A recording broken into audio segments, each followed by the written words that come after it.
this is it.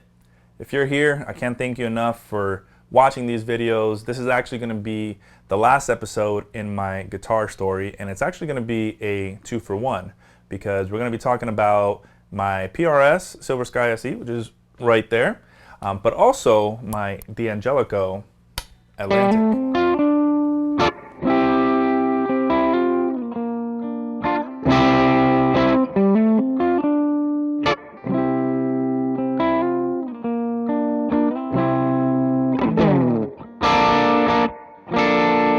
Pretty cool to reminisce about the guitars I have and the connections I have with them and just my story overall. You know, I think it helps you know a little bit more about me, so that way when you're seeing the content on here, kind of getting an understanding of who is this guy. So let's start with this one. This is a D'Angelico Deluxe Atlantic, and probably my favorite thing about it right off the back is this color.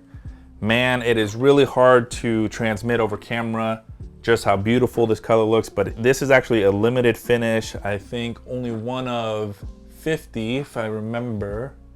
Yes, so they made this guitar. You can get this model, but this color, they made a limited run, and so I have one of these, and so I just think it's really cool. It looks different than anything else in my collection, and I really like it.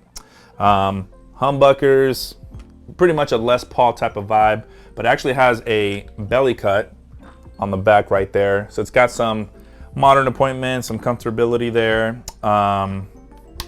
Push-pull, so you can split the coils, do some single coil stuff. Three-way switch. What else? Locking tuners.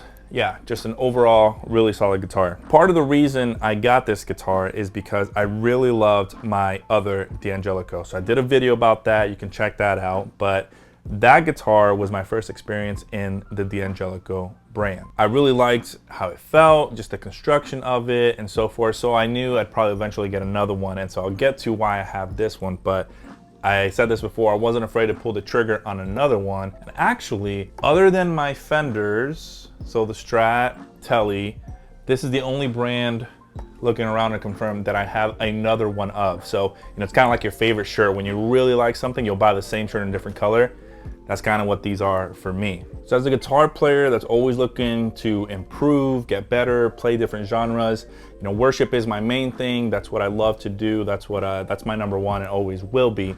But I had some friends who actually had a band, and when they were looking for a guitar player, they reached out to me and asked if I would be wanting to play. I said yes. I thought it'd be really fun. I think I have some videos actually on this channel. You can check that out. I just really enjoyed playing a different genre. And so when it came to that, I was looking for probably some more affordable guitars to take out on the road and just different places to gig with, and ones, you know, that if the worst should happen, I wouldn't lose any sentimental value over them. This one really came to my attention. Again, I loved my other D'Angelico, but that one's a little big, a little boxy, and so I wanted something a little more versatile, and that's where this one came in. I found a really good price for it on Reverb, if I'm not mistaken, and like I said, with the modern appointments, belly cut, splitting the coils, humbuckers, and just a really awesome neck, it was just a no-brainer. You know, I could take this guitar and do the whole gig if I really needed to. That was really the motivation behind buying this guitar. You know, I've talked a bunch about my connections to the guitars, and sometimes they've come out of needs, or I consider a need, and other times they've come out of just for fun, or just a desire, a want, and so forth. So this one, really, I wanted it to be a workhorse for things outside of worship, and just something that I could, if I only had to take one guitar that can do a lot of things, this one really has me covered when it comes to that. Let me talk about the PRS Silver Sky. This is the SE model, so really affordable again. And the reason this episode of My Guitar Story is a twofer is because I actually got both of these guitars in the same week. You know that feeling when you get a new pedal, it's like new pedal day, or you get a new guitar day. Yeah, well, I had that twice in a week, so very fortunate to be able to say that. This guitar needs no introduction. I think I was seeing the other day on Sweetwater or Reverb that it's like the most sold guitar of 2023, so last year, and for good reason, you know. It's your Strat style, S style, so there's not a lot to cover that hasn't been covered. There's a million videos out on these, but you know, Strat thing. 5-way, 3 singles, Great stuff, John Mayer, etc. You probably know all about these guitars. In that spirit of wanting to gig more and do different things and play different genres, I mentioned the D'Angelico, looking for something different. This also came about that same time. So this was actually a really good friend of mine. He was looking to get a different PRS Silver Sky, and so he wanted to sell this one. And so, as I said, I was in the market looking for some workhorse guitars to take to these gigs, and it helped him out, helped me out. It was a win-win for both of us. I love this guitar.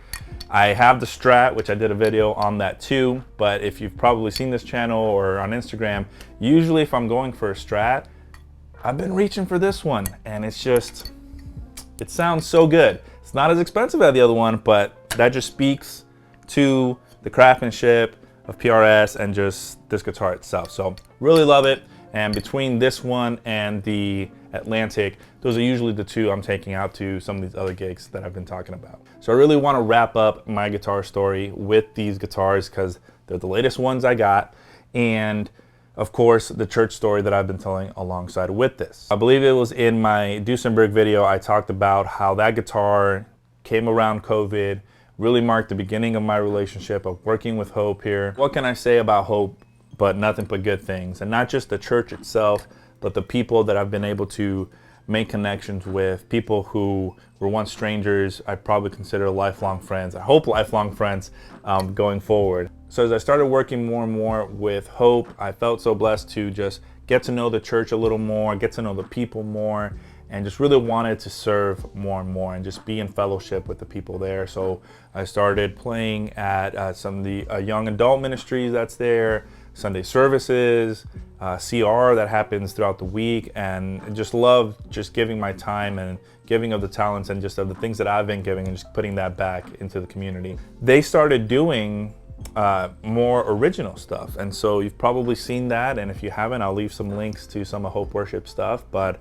I got the opportunity to play in some of those tracks and make parts for some of those, and so it's been really fun and really grow as a musician and just grow in fellowship with the people that are doing all that. And so I just feel blessed to just give my little part in it in the grand scheme of things, to just make those songs come to life. So that's kind of where I am today. There are songs that are being written and produced that, again, I've had the opportunity to work on and be a part of and contribute. And one of the things that's allowed me to continue to work on this is I actually stepped down from my responsibilities at my previous church. So I'm not sure if I ever mentioned it throughout these videos, but I was essentially a worship leader without being a worship leader. So not in the traditional sense of singing, but did everything else as far as scheduling rehearsals, running rehearsals, playing, not just guitar, but drums or whatever, was needed. And so obviously that takes a lot of your time to do those things week in and week out. And so trying to do that and contribute with another church, and, there's only so much time in the day. But doors have opened, the future is exciting, I'm looking forward, that's to come. Then it just allowed me to step down and hand the reins to someone else to take over those responsibilities, and it just allows me to continue working on things like this video and music with Hope and whatever else I'm supposed to be doing. If you've made it this far, thank you. I appreciate you listening to my life story, really my guitar story, and hopefully some of this stuff has been a blessing to you. So with that being said, I'll see you in the next one.